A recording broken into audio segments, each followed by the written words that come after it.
Super, on va pouvoir commencer. Pas de souci. Nickel. Donc, bonjour à tous et bienvenue pour ce live tuto rentrée de la Star Anatomy. Nous sommes très heureuses de vous retrouver aujourd'hui avec Kenza. C'est un live au cours duquel nous allons corriger le DM que nous avons mis en ligne sur notre centre de téléchargement. Si vous ne l'avez pas fait, aucun problème, c'est aussi un live au cours duquel on va expliciter les points essentiels parce que c'est vrai que quand on découvre un cours, on ne sait jamais quels sont les points les plus importants. Donc, on va être là pour vous éclairer. C'est vrai qu'en plus, c'est une nouvelle matière, l'anatomie tête et coude. Donc, on va vous faire découvrir un petit peu la matière et on espère que ça va vous plaire. Moi, c'est Flavie, aka Flanatomie. Je m'occupe de tout ce qui est base du crâne, anatomie du rachis, rachis cervical, cavité et glande. Et je vais passer le micro à Kenza. Donc, moi, c'est Kenza, aka Kenzaxi sur le forum, et je m'occupe des cours donc, de l'anatomie de la tête. Il y a une vidéo qui a été postée sur YouTube sur ce cours. Et je m'occupe également d'une partie du cours du rachis. Donc, voilà. Et dans ce live, on va faire la correction détaillée du DM Live Star Anatomy. Donc, comme l'a dit Flavie, ce n'est pas très grave si vous ne l'avez pas fait. On vous fera défiler les QCM et vous pourrez essayer de les faire en même temps. Donc voilà, et à la fin de ce live, on va vous faire une petite FAQ où on va répondre à toutes vos questions. Donc vous pourrez poser vos questions sur le cours, mais si vous avez des questions au cours du live, vous les posez directement, il n'y a pas de souci. Et vous pourrez aussi nous poser des questions à propos de la P1, si vous voulez des conseils, etc. Tu as quelque chose à... Voilà, c'est même si vous avez des questions sur la matière de manière générale, sur les QCM qui sont posés, sur des points du cours qui vous semblent compliqués, il n'y a aucun souci, même sur la première année en général, on est là pour ça, donc n'hésitez surtout pas. Du coup, on va commencer avec le premier QCM. Donc, je vais lire l'énoncé et les items. À propos de l'anatomie de la tête et du cou, indiquez là où les propositions exactes. Donc, ce serait bien que chacun mette en message la réponse que vous avez mis. N'ayez pas peur. Oui, vraiment, voilà. il n'y a aucun... On est là pour vous aider. Voilà. Donc, ouais, si vous voulez mettre vos micros aussi, oui, ça va. Donc, A, les os de la face correspondent au splanchno-crâne. B, l'os maxillaire est centré par l'orifice des fosses nasales. C, les os du neurocrâne recouvrent l'encéphale et constituent la voûte du crâne. D, le squelette du cou correspond au rachis cervical convexe en avant. Ou E, toutes les propositions sont fausses. Donc, est-ce que vous avez des idées de la réponse exacte ou pas? Ce serait bien que vous le mettiez en commentaire.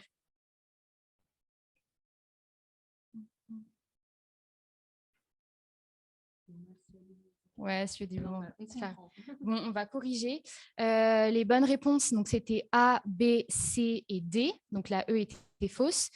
Les os de la face, ce sont bien les os du splanchno-crâne, à bien différencier des os du neurocrâne qui correspondent aux os de la voûte du crâne. Donc la voûte du crâne, c'est vraiment la partie supérieure du crâne.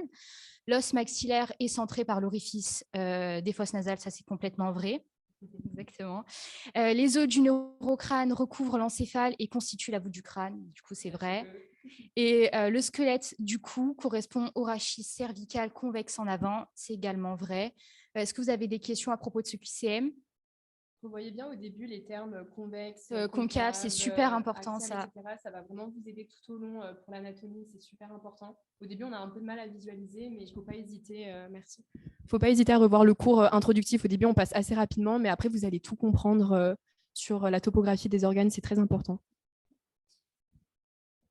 Pas de questions. On passe au deuxième QCM. Là, c'était la correction. Donc, deuxième QCM, à propos de l'innervation. Alors, l'innervation, je tiens à vous dire, c'est quelque chose qui tombe très, très souvent à l'examen. Donc, il faut beaucoup connaître le trajet des... On a une question. La partie convexe en avant, c'est la lordose cervicale ou rien à voir? Oui, c'est ça. Oui. C'est ça. Il y a une lordose cervicale, une syphose dorsale ou thoracique.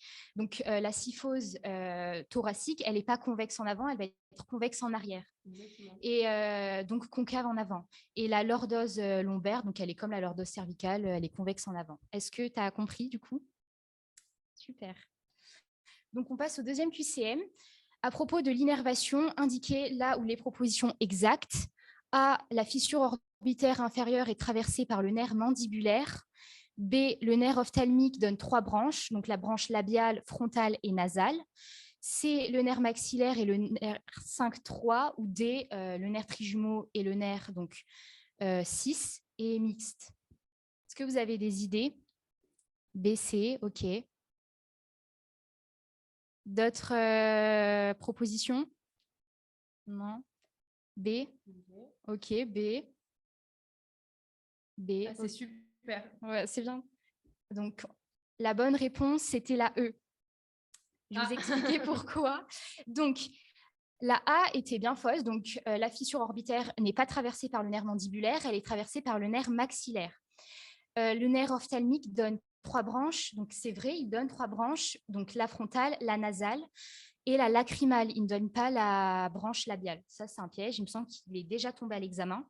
Le nerf maxillaire et le 5,3, c'est faux. C'est le 5,2. Et donc, le nerf trijumeau et le nerf 6 est mixte. Donc, il est bien mixte. Mais par contre, c'est le nerf 5. Du coup, la bonne réponse était la E. On passe. Est-ce que vous avez des questions? On peut expliquer le nerf trijumeau. Alors, le nerf trijumeau, c'est le 5e nerf. C'est le nerf. C'est celui qui va donner les 3 branches. Oui, c'est un. Ouais. Maxillaire et mandibulaire. Ouais, donc il va donner plusieurs branches. Donc, vous allez avoir une branche ophtalmique, donc qui est le 5,1, une branche maxillaire qui est le 5,2 et une branche donc mandibulaire qui est le 5,3. Après, où il est, il faut savoir qu'il y a un ganglion trigéminé. Vous allez avoir la. Après, ça, c'est vraiment de l'anatomie tête et cou plus poussée. Donc, vous avez le nerf ophtalmique qui va donner d'autres branches, le nerf maxillaire qui va donner d'autres branches aussi, et le nerf mandibulaire, donc vers la mandibule, tout simplement. Est-ce que c'est bon? Vous verrez que le professeur Baquet va organiser des cours en présentiel et il va énormément insister sur les nerfs crâniens, leur trajet. Donc là, il ne faut pas vous en faire. On va vous préparer tout ça, on va vous faire plein de fiches récap, parce que c'est super important, c'est ce qui a le plus de risques de tomber. Donc, vous inquiétez pas, ça sort très bientôt. Et allez au cours en présentiel, on vous en reparle juste après. Oui, on vous fera plein de QCM sur les nerfs. Donc, 3e QCM, à propos du foramen optique. On peut juste redire la correction de la question 1. D'accord, oui. Bien sûr. Donc c'était A, B, C et D. Est-ce que tu veux que je rejustifie ou c'est bon? Tu veux bien, s'il te plaît. D'accord. Donc, pour la A et la C, donc, elles sont justes parce que les os de la face, donc, ce sont bien les os du spongiocrâne, et les os du neurocrâne, ce sont bien les os qui vont recouvrir l'encéphale et qui vont constituer la voûte du crâne. Donc, c'est vraiment la partie supérieure du crâne. La B est juste parce que l'os maxillaire, il est centré par l'orifice des fosses nasales. C'est celui-là, l'os. Voilà. Et le squelette du cou correspond au rachis cervical convexe en avant. Donc, il faut savoir que le rachis cervical, il est constitué d'une lordose cervicale. La lordose cervicale, elle est convexe en avant ou concave en arrière.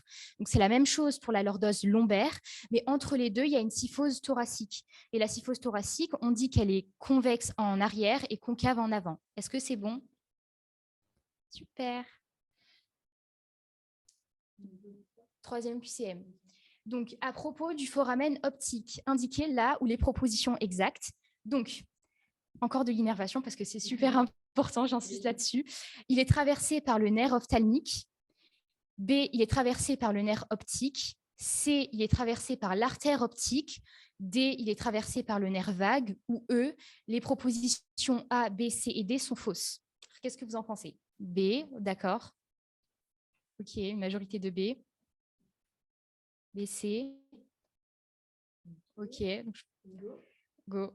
Donc, c'était bien la B. Ça, c'est un piège très récurrent, donc c'est bien que vous ne soyez pas tombé là-dedans. Donc, la A, il est traversé par le nerf ophtalmique. C'est faux, c'est par le nerf optique. Et le nerf optique, c'est le deuxième nerf, donc c'est le nerf numéro 2, il faut bien aussi savoir ça. B, il est traversé par le nerf optique, du coup, c'est vrai. Il est traversé par l'artère optique. Ça, c'est un piège très, très récurrent. C'est faux. Il est traversé par l'artère ophtalmique. Et D, il est traversé par le nerf vague. C'est faux. Donc, le nerf vague, pour votre information, c'est le nerf 10, mais il n'est pas traversé par le nerf vague. Est-ce que vous avez d'autres questions? On doit apprendre par cœur par quoi ils sont traversés. Mais c'est quoi exactement un foramen? C'est un trou. Ouais, voilà. C'est un hiatus. Un foramen, c'est juste un trou dans les os. C'est un mot un peu barbare, juste pour dire que oui, c'est juste un trou. C'est un trou et le nerf passe dedans. Ouais, c'est exactement ça. Et on doit apprendre par cœur par quoi ils sont traversés. Ce qui est mentionné dans le cours, oui, il faut le savoir. Malheureusement, c'est un peu C'est barbant au départ, mais c'est ce qui tombe le plus souvent, je pense, dans l'anatomie tête et cou. C'est super important, notamment en pathologie. Vous verrez en fait que si par exemple un patient vient vous voir dans votre cabinet, il a fait un traumatisme crânien, bah, en fait, pour bien comprendre les conséquences sur le visage, par exemple la lèvre qui tombe que d'un seul côté, l'œil qui tombe aussi, qui est un petit peu rentré, c'est ce qu'on appelle l'énophthalmie, tout ça. Bah, en fait, tout s'explique par les nerfs et il faut vraiment savoir bah, le passage justement des nerfs pour comprendre les conséquences du traumatisme. Donc, on a une autre question. On doit savoir le numéro de nerf, à quoi il correspond. Ça, oui, c'est par cœur. C'est par cœur. Au début, ça va être très, très compliqué à apprendre, mais il y a des moyens mémo. On va vous en trouver en plus, si on en trouve. C'est une partie, il me semble, aussi du système nerveux. En anatomie générale, c'est de partout et il y a toujours des questions dessus à l'examen et c'est des points faciles quand vous le savez. Franchement, voilà. Inventez-vous une histoire. Enfin, on vous Ouais. en parlera de toute façon. Ouais. Mais il faut le savoir par cœur, mais vous aurez le temps de le savoir. Donc, on passe au 4e QCM. À propos de la cavité orbitaire, indiquez là où les propositions exactes. A, le sommet interne de la cavité orbitaire correspond à l'orifice du trou orbitaire. B, les cavités orbitaires contiennent les yeux, leurs muscles extrinsèques et les glandes lacrymales. Le foramen optique est taillé dans la petite aile du sphénoïde. Et D, donc la cavité orbitaire possède une richesse pathologique importante. Ou E, tout est faux. À vos réponses. Qu'est-ce que vous avez des idées? B, C, D, C, D, A, C, D. OK. Personne d'autre? Bon, C et D, déjà, il y a tout le monde qui l'a. Tu peux y aller. Ouais. Donc, c'était ABCD. Il y a bien tout qui est juste. Le sommet interne de la cavité orbitaire correspond à l'orifice du trou orbitaire, c'est juste. On peut aussi dire foramen optique, c'est la même chose. Les cavités orbitaires contiennent les yeux, leurs muscles extrinsèques et les glandes lacrymales, c'est également juste. Il est bien taillé, le foramen optique est bien taillé dans la petite aile du sphénoïde et non pas dans la grande aile du sphénoïde. Et la cavité orbitaire possède une richesse pathologique importante, c'est vrai aussi. Est-ce que vous avez des questions?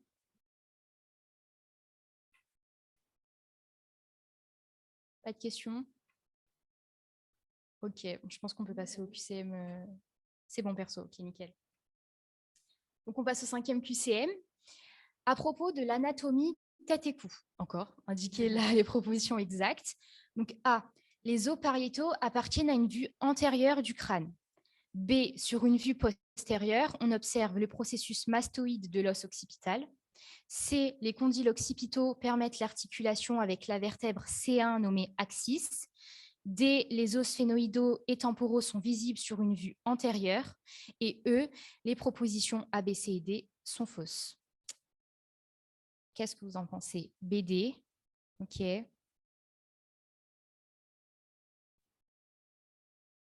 y a quelqu'un d'autre qui a une idée? Pas sûr, mais E, ok. BD, BD, BD, ok. E, ok, donc BD, E, ça revient pas mal. Ok, je pense qu'on peut passer à la correction. Donc, la bonne réponse était la D.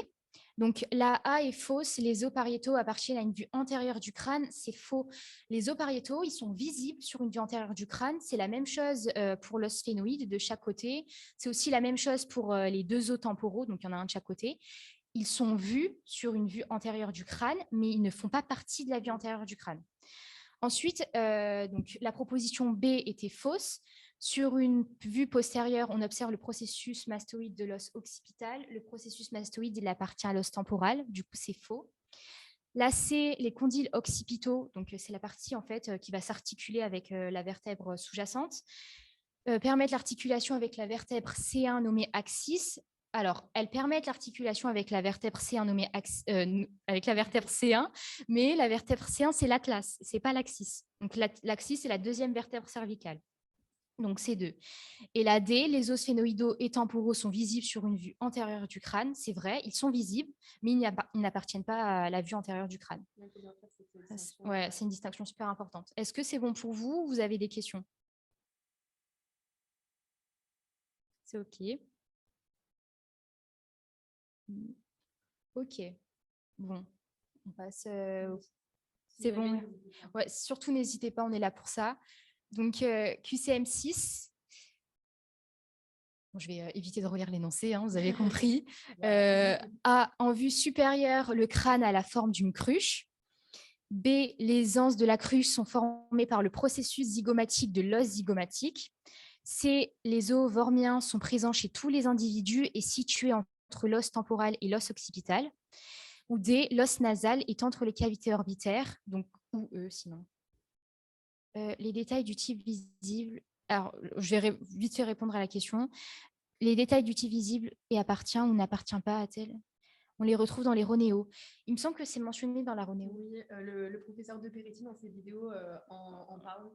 Voilà, il fait cette différence. Et il faut bien le... Peut-être que ça tombera, je ne sais pas, mais il faut bien faire la distinction en tout cas. Et Oui, si voilà. ce n'est pas présent dans le Ronéo, au moins vous le savez. Mais normalement, c'est dans la Ronéo. Généralement, quand ça porte à confusion comme ça, ils hésitent parce que généralement, après, ils ont trop de réclamations après. Ouais. Donc, voilà. Faites attention. Oula, désolé. Ok, j'avais pas le micro. Merci, Maëva. Du coup, oui, on disait que si, par rapport à ce genre de détails, généralement, ils ne vont pas forcément le faire tomber parce que ça porte à confusion et après, ils ont beaucoup de réclamations. Donc, ils hésitent justement, enfin, ils le font, quand ça porte à confusion, ils ne le font pas généralement. Donc, du coup, pour le. Ouais, pas mal de propositions, c'est cool. Donc, pour le QCM6, vous nous avez dit ABD, AD. ABD, c'est revenu. Donc, c'est soit AD, soit ABD. OK, donc on va regarder ça. La bonne réponse était, enfin, les bonnes propositions étaient A et D. Donc, en vue supérieure, le crâne a la forme d'une cruche. Ça, c'est totalement vrai. B, les anses de la cruche sont formées par le processus zygomatique de l'os zygomatique. Alors, donc il y a plusieurs processus zygomatiques. Nous, dans le cours, on s'intéresse principalement au processus zygomatique de l'os temporal. Et le processus qui est visible donc sur une vue supérieure du crâne, c'est le processus zygomatique de l'os temporal, mais l'os zygomatique n'a pas de processus zygomatique. Donc voilà, c'est un petit piège. C, les os vormiens sont présents chez tous les individus et situés entre l'os temporal et l'os occipital. Ça, c'est complètement faux. Les os vormiens, donc vous allez avoir des individus qui vont en avoir un, comme des personnes qui vont en avoir aucun. Il y en a, ils vont en avoir deux, trois. C'est vraiment dépendant de chacun. Et ils ne sont pas situés entre l'os temporal et l'os occipital parce que leur localisation dépend aussi de chaque individu. Donc, c'est vraiment... voilà. Ils servent à quoi? Honnêtement, on n'a pas eu d'informations leur fonction. Donc, je ne pense pas que ce soit très important. Voilà, c'est juste... Ça fait partie de l'anatomie, quoi. Voilà. Et D, l'os nasal est entre les cavités orbitaires.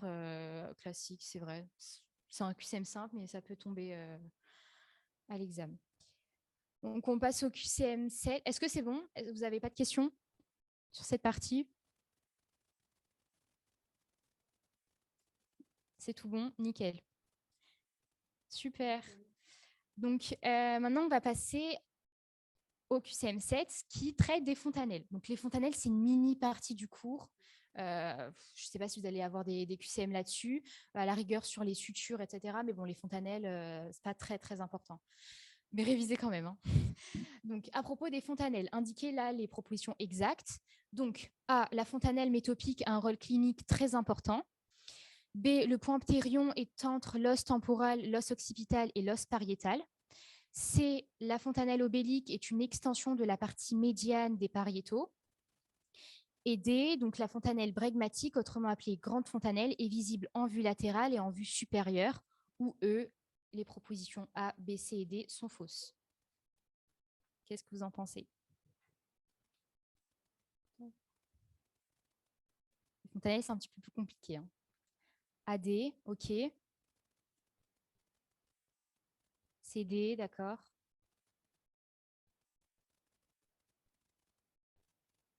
Plus personne?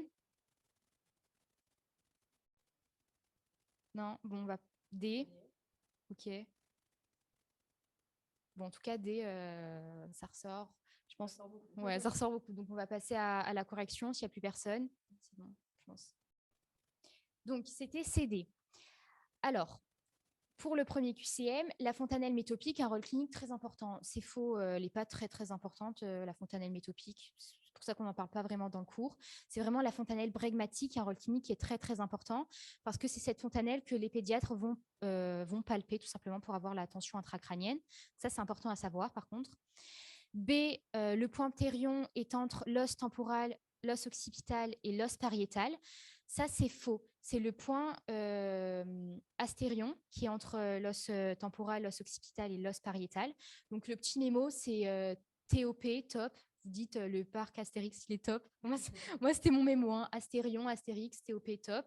Après, vous prenez ou vous prenez pas.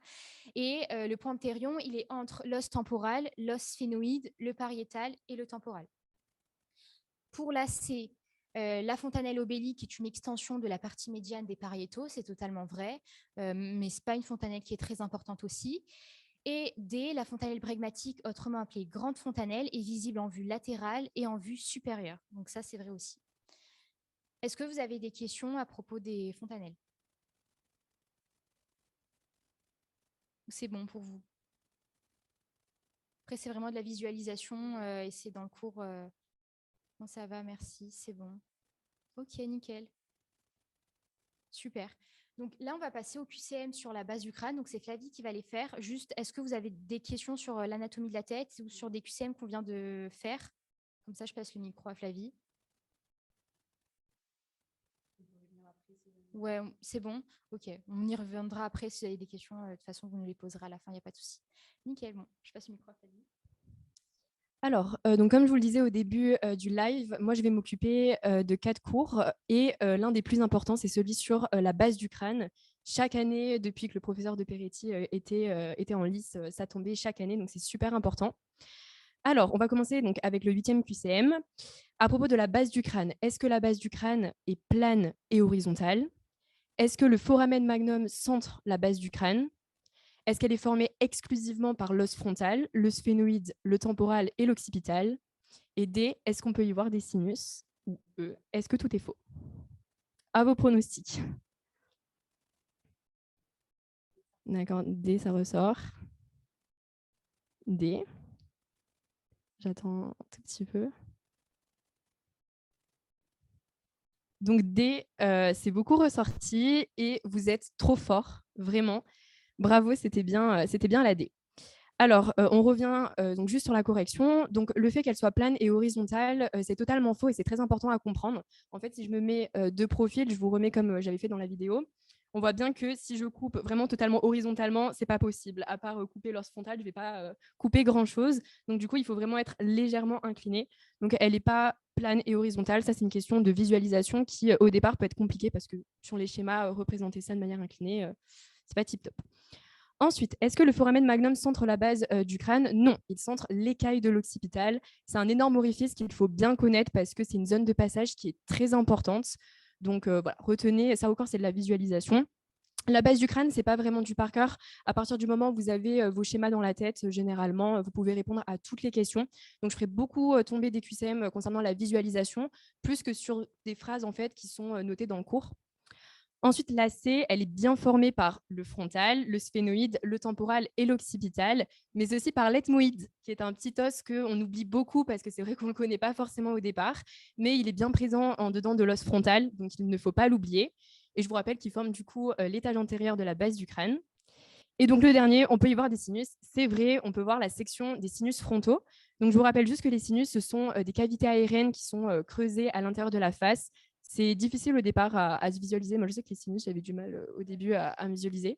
Mais après, vous allez voir qu'on s'y fait. N'hésitez pas à aller chercher aussi des schémas sur Internet, vous marquez sinus, et vous allez voir que c'est sympa. Il y a pas mal de schémas où on peut mieux visualiser tout ça.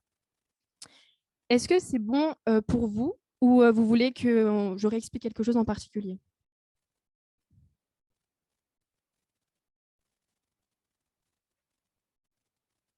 Je pense que c'est good. Nickel. Hop, donc on passe au 9e QCM. Donc à propos de l'étage antérieur. La partie inférieure des orbites, donc formée par l'os frontal, les petites ailes du sphénoïde ainsi que la lame criblée forment l'étage antérieur de la base du crâne.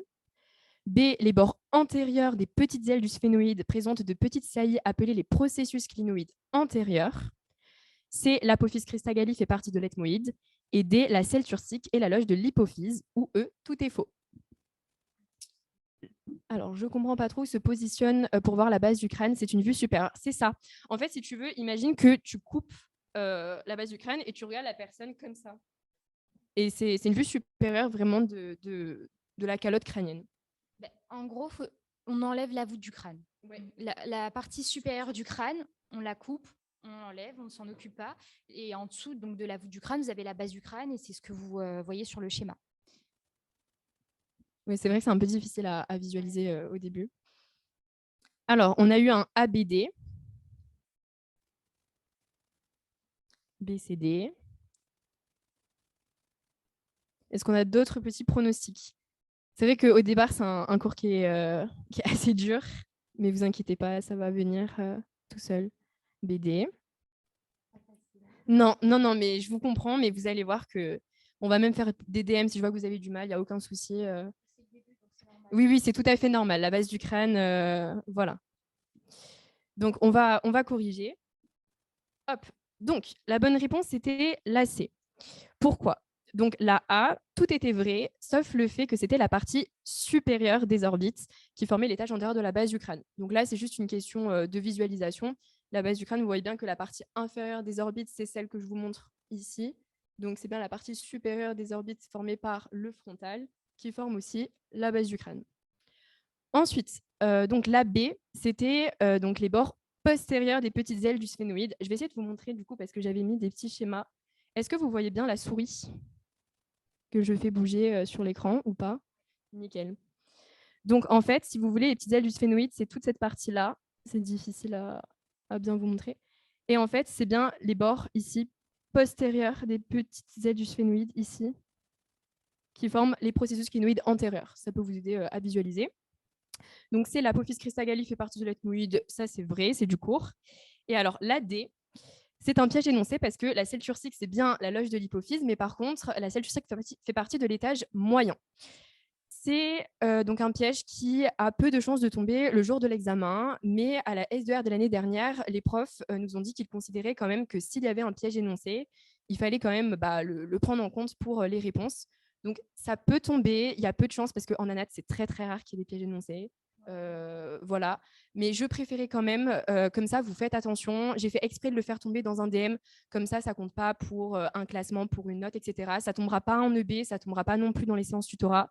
Ça peut retomber peut-être une fois en DM, juste pour que vous ayez le piège en tête le jour de l'examen. Mais voilà, c'est juste que ça tombe une fois, que vous l'ayez en tête, c'est tout. Est-ce que vous avez des questions?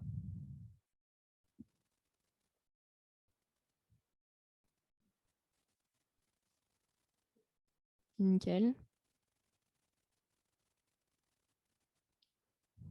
Tu peux... Oui, oui, bien sûr. Alors, attends, c'est bon. Si tu veux, tout ce qui est en rose, c'est le sphénoïde. Et en fait, c'est même, j'avais mis dans ma fiche un schéma du sphénoïde tout à la fin. Ça ressemble à un oiseau, en fait, et les ailes du sphénoïde forment les petites et les grandes ailes.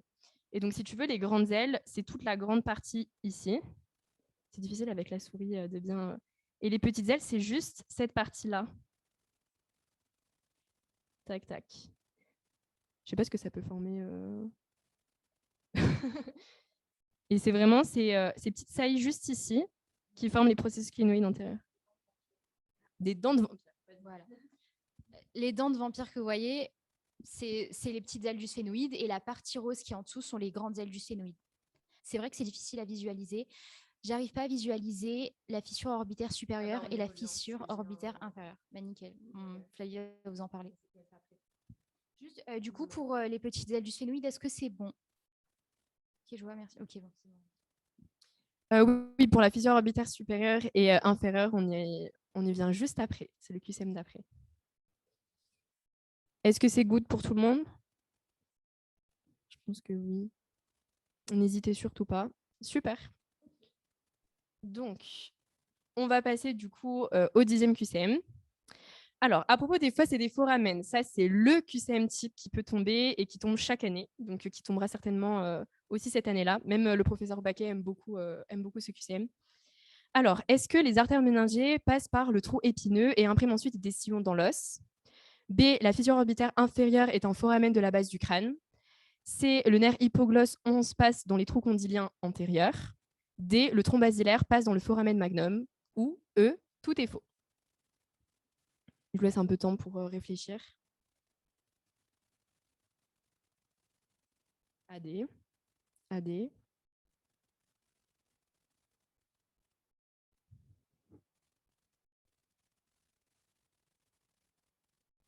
Okay. AD.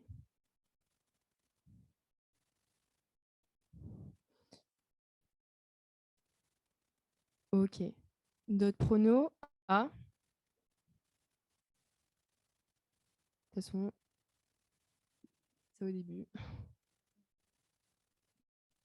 Donc, je vais afficher la correction. Donc, la bonne réponse, c'était la E. Donc, par rapport à la première, les artères méningées passent par le trou épineux.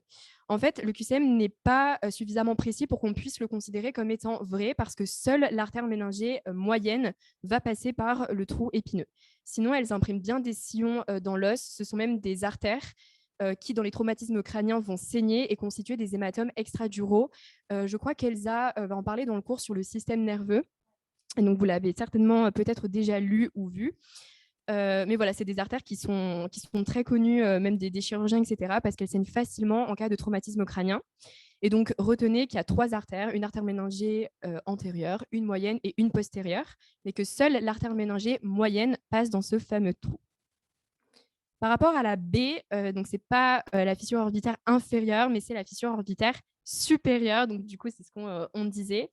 En fait, si vous voulez, la fissure orbitaire supérieure, elle est entre les grandes et les petites ailes du sphénoïde, alors que la fissure orbitaire inférieure, on ne la voit qu'au niveau de la cavité orbitaire. C'est la partie inférieure, c'est ça, de la cavité orbitaire. Et du coup, elle est située entre, je vous ai marqué là, le sphénoïde et l'os maxillaire. Et donc, c'est elle qui permet la communication entre la fosse infratemporale et l'orbite. Donc ça, c'est des QCM qui peuvent tomber. Je crois que c'est déjà tombé le piège entre fissure orbitaire supérieure et inférieure. Donc, tu me racontes? Au niveau de la cavité orbitaire, la fissure orbitaire supérieure, c'est la fissure qui va séparer la petite aile du sphénoïde et la grande aile du sphénoïde. Donc ça, c'est au niveau de la cavité orbitaire. Et la petite aile du sphénoïde, elle se situe... non, pas la petite aile du sphénoïde. La fissure orbitaire inférieure, au niveau de la cavité orbitaire, elle est entre la paroi inférieure de la cavité et la partie latérale de la cavité. Donc voilà, mais on ne retrouve pas de fissure orbitaire inférieure, voilà. Il n'y a que la fissure orbitaire supérieure qu'on voit et sur la cavité orbitaire et sur la base du crâne. Ensuite, par rapport à la C, alors ça, c'est le piège, le nerf hypoglosse. Donc, il passe bien dans les trous condyliens antérieurs, mais c'est la 12e et dernière paire de nerfs crâniens. Alors là, avec Enza, on va vous faire des pièges dessus. Vraiment, c'est super important, comme on vous disait depuis le début, parce qu'il y a un cours en présentiel qui est quasiment articulé qu'autour des nerfs crâniens. Donc, c'est ce qui a le plus de chances de tomber. Donc, on commence déjà à vous faire des petits pièges du style 1, 2. On sait que c'est le début. On sait que c'est compliqué à apprendre. Donc, on ne va pas commencer à vous dire quel est le nerf sensoriel, sensitif pour le moment, moteur. Mais essayez au moins d'apprendre l'ordre et le numéro. Et petit à petit, on vous fera des fiches récap avec des moyens mnémotechniques. On vous fera un moyen mnémo avec les lettres. Moi, j'avais une histoire aussi que je me racontais. Enfin, on va tout vous expliquer le mieux possible pour pas qu'il y ait de confusion par rapport à ça. Mais il y aura très, très régulièrement des pièges sur soit le nom, soit le numéro. Donc, faites bien attention à ça. Oui. Oui, alors il y en a 12 au total. Vous devez apprendre donc le nom. Ça, alors, ils sont désignés par un chiffre romain. Donc, c'est pour ça qu'à chaque fois, vous ne verrez pas en 1. Voilà, c'est en chiffre romain. Vous aurez le nom, le numéro, la fonction. Est-ce que c'est sensitif? Est-ce que le professeur Baquet fait la différence entre sensitif et sensoriel? Le professeur de Peretti ne faisait pas cette différence, mais en présentiel, on vous dira si le professeur Baquet fait cette différence. Ensuite, il y a moteur aussi, il y a mixte également.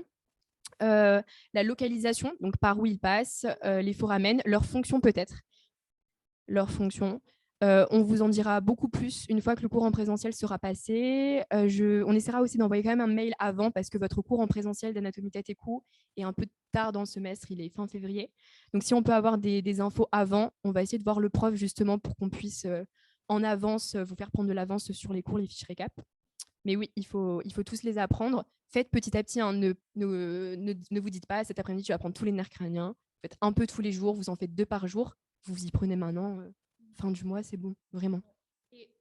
S'il y a bien une partie du cours à connaître, c'est vraiment celle sur les nerfs crâniens parce que ça tombe tout le temps à l'examen, tout le temps, tout le temps, tout le temps. Donc, il faut vraiment connaître ça par cœur, mais vous aurez le temps tout au long du semestre. Donc, en plus, vous le verrez avec Elsa sur le cours sur le système nerveux, il me semble. Donc, voilà.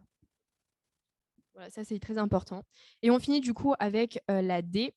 Alors, en fait, si vous voulez, le tronc basilaire ne passe pas dans le foramen magnum. Le tronc basilaire, qu'est-ce que c'est? Peut-être que ça ne vous dit rien sur le moment.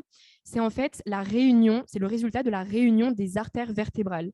Il y en a deux, et en fait, elles sont encore individualisées lorsqu'elles passent dans le foramen magnum, et c'est au-dessus du trou, donc si vous voulez, au-dessus, qu'elles se réunissent et qu'elles forment en fait le tronc basilaire. Donc, vous ne pouvez pas dire que c'est le tronc basilaire. Quand elles passent le foramen, il y a encore deux artères. Et une fois qu'elles ont passé ce trou, elles se réunissent et elles forment le tronc basilaire, qui se finit ensuite par les artères cérébrales postérieures. Vous le voyez dans la vascularisation du cerveau avec Elsa, ce fameux tronc basilaire. Il fait partie. Non, c'est pas lui qui fait partie du polygone nobilis. Non, c'est les artères cérébrales postérieures qui en fait partie. Mais vous aurez le temps de voir ça aussi, mais c'est important de bien faire cette distinction entre les deux. Ok. Ok. Est-ce que vous avez des questions? Je sais qu'il y a beaucoup à apprendre sur le moment. C'est des noms un peu barbares en plus, parfois l'anatomie tête et cou, on a du mal à visualiser. Nickel, super. Après, vous allez voir la partie sur pharynx, larynx, c'est sympa à travailler, c'est pas du tout prise de tête parce qu'ils ne rentrent pas dans les détails. Enfin, du moins, l'année dernière, ils ne rentraient pas dans les détails. Ok, donc on va passer au 11e QCM à propos du pharynx et du larynx. Donc, est-ce que le pharynx livre le passage à l'air et aux aliments? Est-ce que le pharynx est l'organe de la phonation? Est-ce que le larynx fait suite au pharynx? Est-ce que la partie haute du larynx se projette en regard de C6? Ou est-ce que tout est faux? À vos pronostics.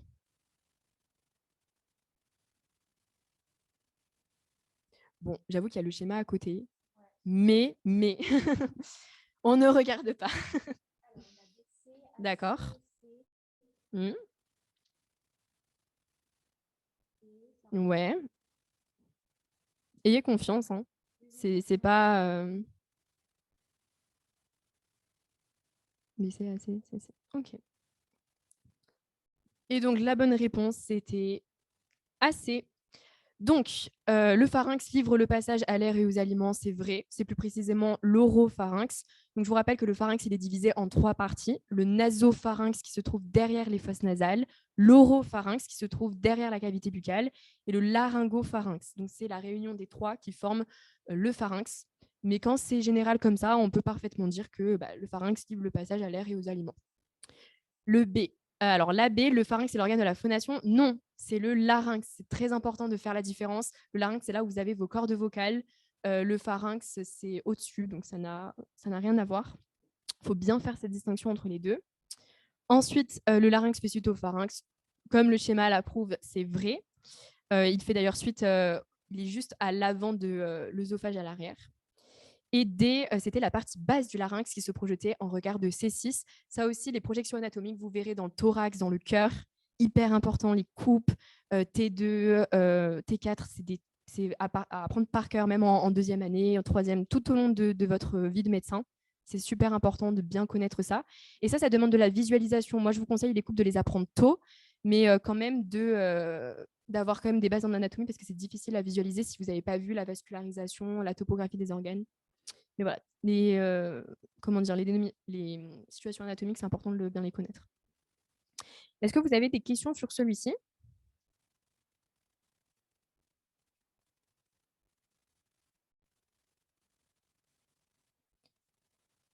Ok. Non, c'est bon. Alors, on va passer à un QCM après qui est un peu plus difficile à visualiser aussi. Les fameux cornets nasaux. Alors, je vous ai fait pas mal de QCM pour que vous essayiez en fait de mieux comprendre ce que c'est. Donc, est-ce que les cornets nasaux sont des structures osseuses au nombre de 3 par fosse nasale? Est-ce que les cornets nasaux sont formés uniquement par l'ethmoïde? Est-ce que la partie supérieure de la fosse nasale est parcourue par les fibres nerveuses issues de la muqueuse olfactive? Et est-ce que leur disposition force l'air à s'écouler autour de la plus grande surface possible de cils et de tissus? Ou est-ce que tout est faux? ACD, ABD,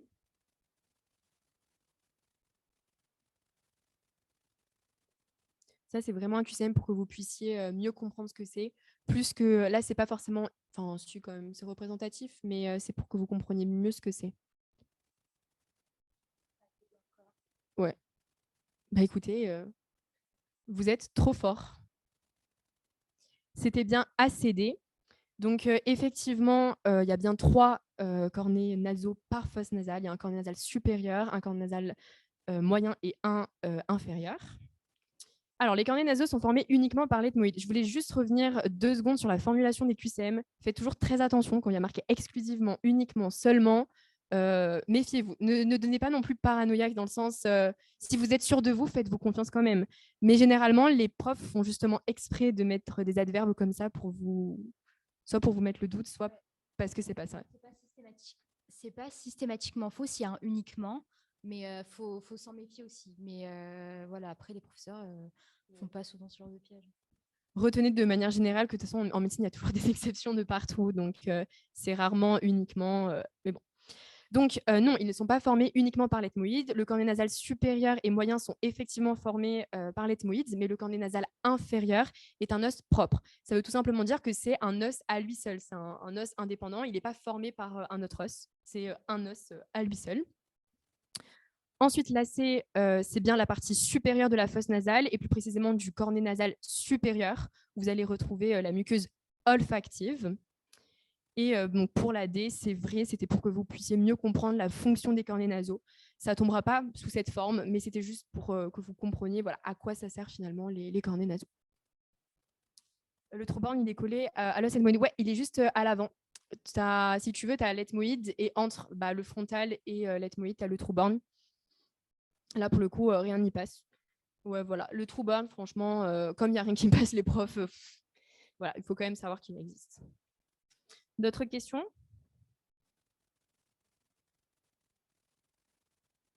Nickel.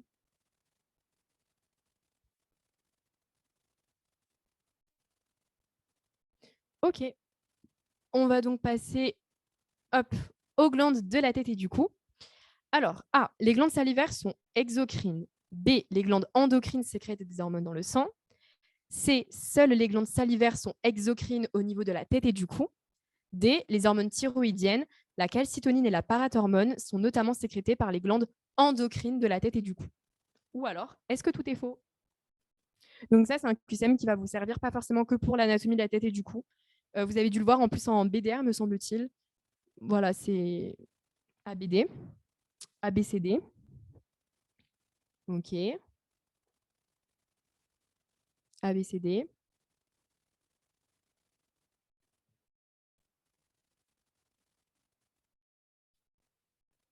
Eh bien, écoutez, vous êtes fort. Les réponses sont beaucoup revenues. C'était ABD. Donc, ça, exocrine, c'est très important de connaître bien la définition. Donc, les glandes exocrines vont libérer une sécrétion vers l'extérieur. Quand on dit l'extérieur, c'est tout simplement pas le sang. Ça peut être, par exemple, vers l'appareil digestif, etc. Ça, vous l'avez vu en physio, la différence entre milieu intérieur et milieu extérieur. Donc, la B était vraie. Les glandes endocrines sécrètent bien des hormones dans le sang. Ça, c'est une définition pure et dure. Alors là, c'est seules les glandes salivaires sont exocrines au niveau de la tête et du cou. Nous, on pensait aux glandes lacrymales, par exemple. C'est pas une glande salivaire pour pleurer. Donc voilà, c'est pas une glande salivaire, il faut y penser. Et la D était vraie, donc les hormones thyroïdiennes, la calcitonine et la parathormone sont bien sécrétées par les glandes endocrines de la tête et du cou, puisque ce sont des hormones qui sont d'ailleurs très très importantes pour la survie de l'organisme. Donc généralement, tout ce qui est hormones importantes comme ça, c'est dans le sang. Est-ce que vous avez des questions? Et après, on va passer aux 2 derniers QCM. Sur les vertèbres, là aussi, c'est compliqué. Nickel. Moi, j'avais galéré pour les vertèbres au début. Oh, donc, vraiment, vous inquiétez pas. Du coup, en exo, il n'y a que salivaire et lacrymale. Alors, lacrymale, il n'en parle pas. C'était pour que vous compreniez qu'il n'y avait pas que des glandes salivaires. Mais dans le cours, le professeur de Péritine ne parle que des glandes salivaires. Voilà. Il parle aussi de 2 glandes endocrines, la thyroïde et les parathyroïdes. Il ne se sent pas plus que ça dessus au niveau des glandes. Peut-être que cette année, il y aura un peu plus de détails. Voilà, c'est surtout faire la différence entre exocrine et endocrine. Pas de souci. Ok. on va passer au rachis cervical. Donc, le foramen intervertébral est triangulaire. B, le foramen transversaire livre le passage aux structures vasculaires et nerveuses. C, les pédicules sont dirigées vers l'avant et le dehors. D, les surfaces articulaires supérieures regardent en haut et en avant. La surface articulaire inférieure regarde en bas et en arrière. Ou E, tout est faux. À vos pronostics. Là, dites-vous que c'est beaucoup de visualisation et que dans ma fiche, je vous ai mis en annexe toutes les orientations pour que ça vous facilite la vie. Et après, une fois que vous avez dans votre tête la petite vertèbre là à votre gauche, ça passe tout seul. AC, AB.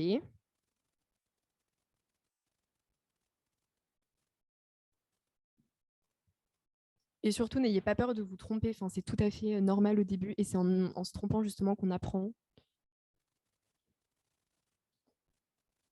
Ok, d'autres pronos? C'est un QCM un peu dur au début, ouais. On va passer à la correction, comme ça je vais vous expliquer la différence entre tout ça. C. Ok, bah presque. C'était la E. La première, il faut faire très attention à bien distinguer le foramen vertébral. Donc, je vais vous montrer la souris, c'est ce qu'il y a en 4, du foramen intervertébral. Alors, le foramen intervertébral, on l'appelle aussi trou de conjugaison, et c'est le passage des racines de la moelle entre deux pédicules. Vous expliquer comme ça à l'oral, c'est assez complexe. Si vous voulez, il faut vous imaginer la superposition des vertèbres les unes par rapport aux autres. Et donc, vous allez avoir un espace en regard des disques intervertébraux. Et c'est par là, si vous voulez, que les racines de la moelle, là, il faut aussi en plus avoir vu le cours sur système nerveux, sortent. Là, je vous conseille, envoyez-moi un message sur le forum, je vous enverrai des schémas beaucoup plus précis. Et voyez le cours sur le système nerveux avant pour que vous puissiez mieux visualiser ça. Sinon, sur Internet, vous marquez rachis cervical vue de profil, ou vous m'envoyez un message, je vous enverrai directement la photo et vous verrez beaucoup mieux comment c'est. Bon, sinon, le foramen vertébral est bien triangulaire. B, elle est super importante, cet item, ça c'est plus. Le foramen transversaire, au niveau du rachis cervical, il ne livre le passage qu'aux structures vasculaires. Le nerf passe à l'arrière du trou, il ne passe pas par ce trou. Ça, c'est super important, ça tombe souvent. Ensuite, par rapport à la C, alors les orientations aussi très importantes. Les pédicules, c'est cette partie-là. Vous voyez qu'ils sont orientés vers l'arrière et le dehors. Ça, c'est hyper important. Et les surfaces articulaires, vous le voyez ici, elles regardent en haut et en arrière, alors que la surface articulaire inférieure regarde vers le bas et l'avant. Ça aussi, on dit que c'est une superposition en tuile de toit. C'est comme ça qu'il disait le professeur de Peretti. Peut-être que le professeur Baquet dit autrement. Mais voilà, il faut bien visualiser par rapport à ça. Dans ma fiche, je vous ai vraiment tout bien expliqué. Il y a plusieurs schémas. Et si vous avez des questions, n'hésitez surtout pas. Là, de toute façon, vous voyez que là, c'est plutôt vers l'arrière et le dedans. Le pédicule transverse, c'est vraiment vers l'avant et le dehors. C'est pour ça que le cours introductif est très important au niveau de la note.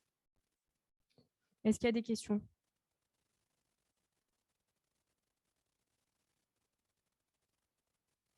Nickel. Et on va passer au dernier QCM, si c'est good. Beaucoup plus chill. Présentation du rachis.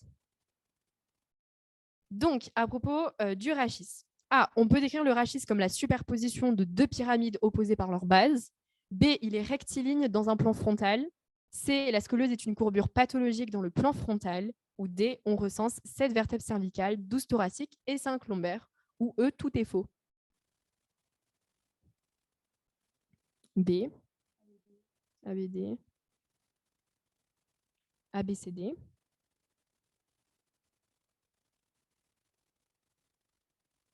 D.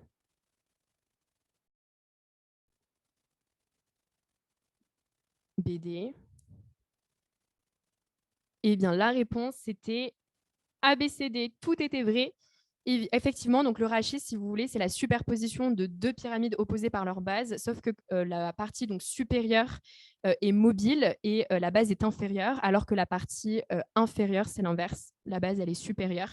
Je vous ai mis un schéma dans ma fiche qui récapitule ça. Est-ce que le rachis est rectiligne dans un plan frontal? Si vous voulez, je me mets de face devant vous, donc vous imaginez de dos, ma colonne vertébrale elle va apparaître toute droite, il n'y a pas de courbure. Par contre, si je me mets de profil, bon là vous ne voyez pas du coup, mais il y a des schémas qui ressortent beaucoup dans les anatomies. Ce sera comme ça. Donc on a une lordose cervicale, une syphose dorsale, la lordose lombaire qui est hyper importante parce que c'est celle qui nous permet de rester debout. Et après, la syphose sacrale, qui est en fait le sacrum.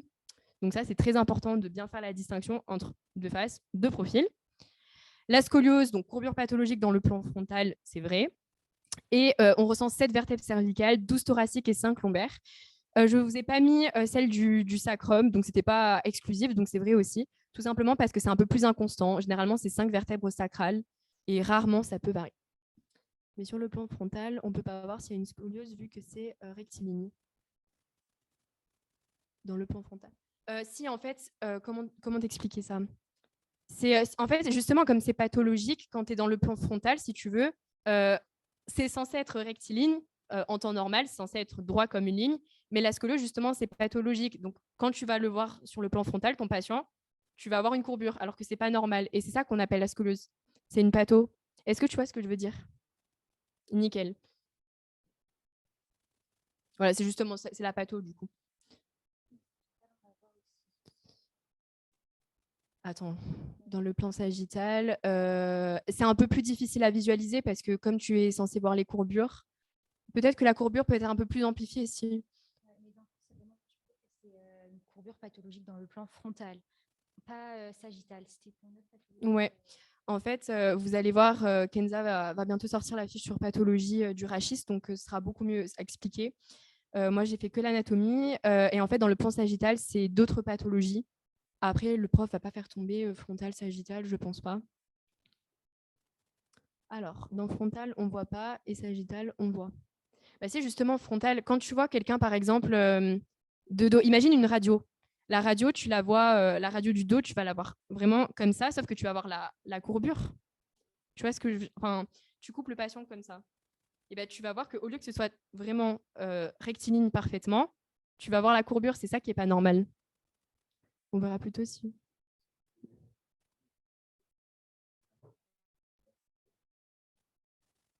Attends, où ça? Ah oui, à noter, c'est bon, je l'ai. Attends. Je vais essayer de vous représenter ça. En gros, vous imaginez. Enfin, je ne sais pas comment vous dessinez ça. Ouais.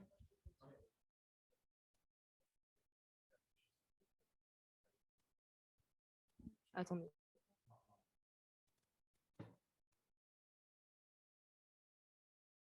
Elle va essayer de vous représenter tout ça sur le tableau.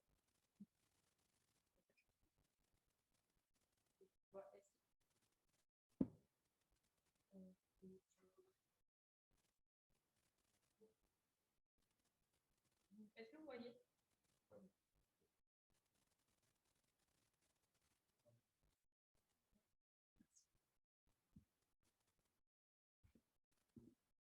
Ok.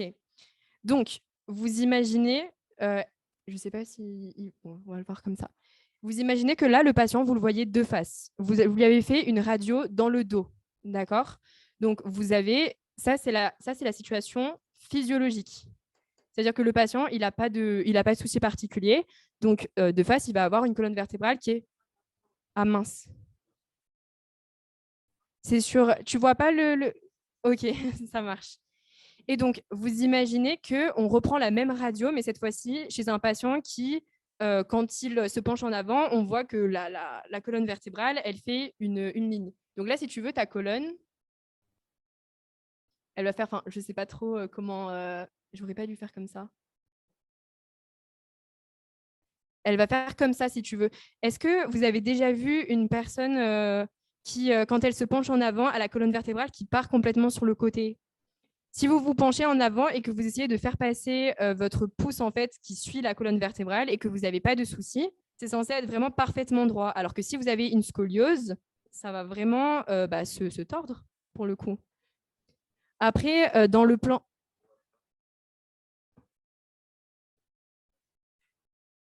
Ah oui.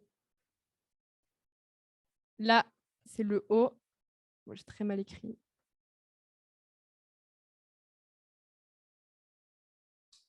Je sais pas comment vous faire le... Est-ce que vous avez compris ou je réexplique autrement? Je ne sais pas comment le dessiner en fait autrement. Voilà, c'est vraiment de face, même de dos. Vous regardez quelqu'un de dos.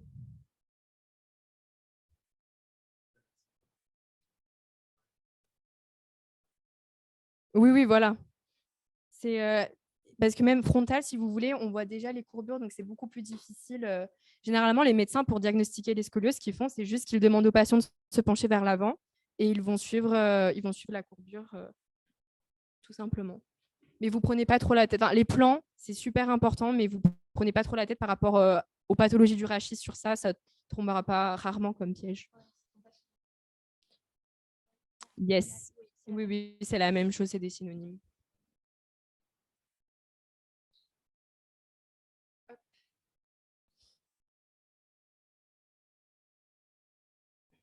Ah mince, ça marche plus du coup. Bah, sous, je mets là.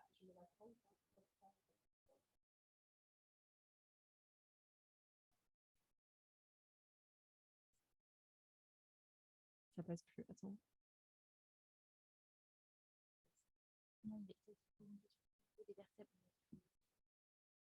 L'isthme, c'est propre. L'isthme, c'est pas propre à la deuxième vertèbre. C'est une partie qui se trouve entre les pédicules et les surfaces articulaires. C'est juste, si tu veux, c'est le passage, en fait, c'est la transition. Sur la deuxième vertèbre cervicale, tu le vois mieux. Il est censé y avoir des cours en plus par rapport à l'année dernière. Yes, en fait, si tu veux, avant, donc en PASLAS, l'anatomie tête-écou était inclus dans l'anatomie générale. Sauf que cette année, ils ont repris le modèle de la PACES et donc ils ont individualisé l'anatomie générale, de l'anatomie tête-écou et de l'anatomie petit bassin. Donc désormais, il y a des cours qui vont être organisés en présentiel tout au long du semestre, auxquels on vous conseille vraiment de participer, même si ce sera enregistré, c'est quand même mieux d'y aller tous en présentiel. Et du coup, il y aura des cours réalisés, alors dispensés par le professeur Baquet, qui va énormément insister justement sur les nerfs crâniens. Il nous a dit très certainement aussi sur les bases, mais de toute façon, il y aura des fiches qui vont sortir le plus vite possible après que le cours soit réalisé. Apprenez déjà ce qu'on vous a sorti et aussi la fiche sur le nerf crânien. On peut dire que c'est une partie des lames. Hein. C'est, si tu veux, enfin, je sais pas si c'est un lien, j'ai peur de vous perdre si je dis ça, mais c'est un peu comme le clivus de la base du crâne, genre ça fait le lien entre, tu vois, le sphénoïde et l'occipital. C'est une partie de l'occipital, du coup, le clivus. C'est la transition. Euh, Personnellement, on essaiera de vous faire les fiches les plus complètes possibles. Après, vous aurez les cours en présentiel qui seront ronéisés, donc par les ronéistes. Mais on vous sortira les fiches dès que les cours seront sortis en présentiel. Est-ce que vous avez d'autres questions? Super.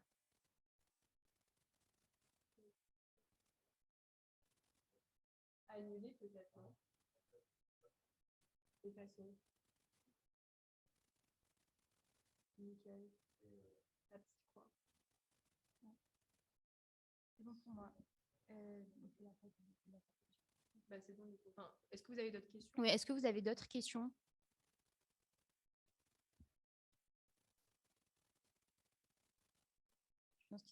Je pense que c'est bon. Ok, super. Voilà.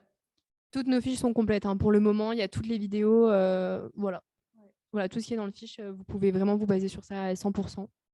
Et on va vous sortir le maximum de QCM, maximum d'entraînement possible pour que vous puissiez perfect l'anatomie, tête et cou avec nous. Et on vous sortira donc les fiches. On essaiera de les faire les plus complètes possibles et de vous entraîner voilà, le mieux possible. Et en tout cas, on vous souhaite un bon courage pour le deuxième semestre. Ça se voit que vous êtes chaud en tout cas parce que vous avez eu pas mal de QCM, donc c'est super. Qui était dur, hein, ouais. Qui était compliqué, donc c'est très prometteur. Et voilà, donnez tout et ne lâchez rien pour ce second semestre. Voilà, faites-vous confiance vraiment. Nous, on sera là pour vous conseiller tout au long que sur l'anatomie tête et cou, sur la paix en général. Et ne lâchez rien, vous allez voir que le semestre 2 est particulièrement intéressant. Vous allez découvrir beaucoup de nouvelles matières qui sont en plus beaucoup plus en lien, selon moi, avec la médecine en plus. Donc, c'est que du bonheur. Vous allez même comprendre mieux certaines notions du S1. Et on va vous sortir la correction sur le centre de téléchargement dès qu'on sort. Comme ça, vous l'avez en papier. Vous pouvez la revoir tranquillement chez vous. Merci beaucoup, en tout cas, d'avoir participé au live. Oui.